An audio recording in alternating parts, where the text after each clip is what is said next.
asal Jenjarom, Selangor ini mengakui kerja jadi kurir makanan memang melelahkan.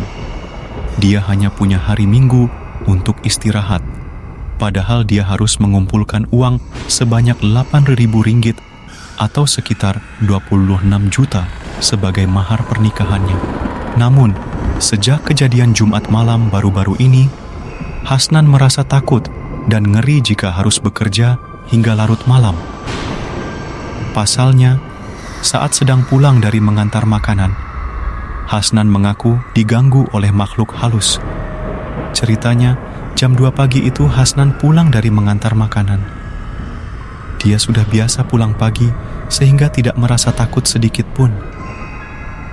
Padahal dari posisinya sekarang yang berada di Ceras, jarak untuk kembali ke rumahnya sekitar 50 km. Tapi entah kenapa, malam itu Hasnan benar-benar merasa sangat lesu.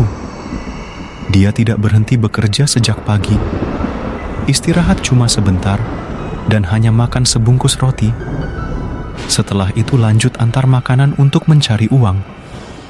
Saat itu yang ada di kepala Hasnan hanya ingin pulang. Namun begitu melintasi area gelap tanpa lampu jalan, tiba-tiba motornya terasa berat dan mesin seperti mau mati. Mengapa motor ini tiba-tiba bermasalah? Tadi baik-baik saja. Apakah kehabisan bensin atau mesin rusak? Hasnan bertanya dirinya sendiri tanpa mencurigai hal lain. Saat asik mengomel pada dirinya sendiri, tiba-tiba matanya tertuju pada kaca spion. Dan saat itu, darahnya langsung terkesiap. Tampak di kaca spion, sosok seram hantu pocong duduk di belakang Hasnan. Begitu dekat jaraknya dengan pocong itu, Hasnan bisa melihat wajah makhluk itu hitam. Dalam kondisi panik dan ketakutan, Hasnan hanya bisa membaca doa dan berusaha menjalankan motornya supaya cepat. Namun usahanya tidak berhasil.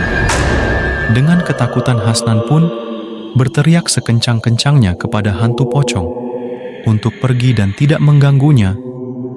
"Jangan ganggu saya lelah cari uang, pergi!"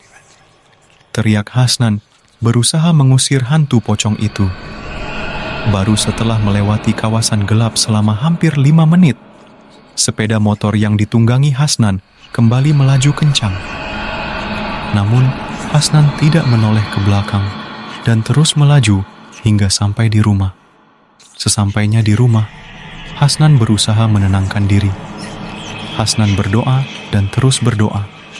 Hasnan kemudian baru teringat cerita-cerita lama mengenai area gelap tersebut.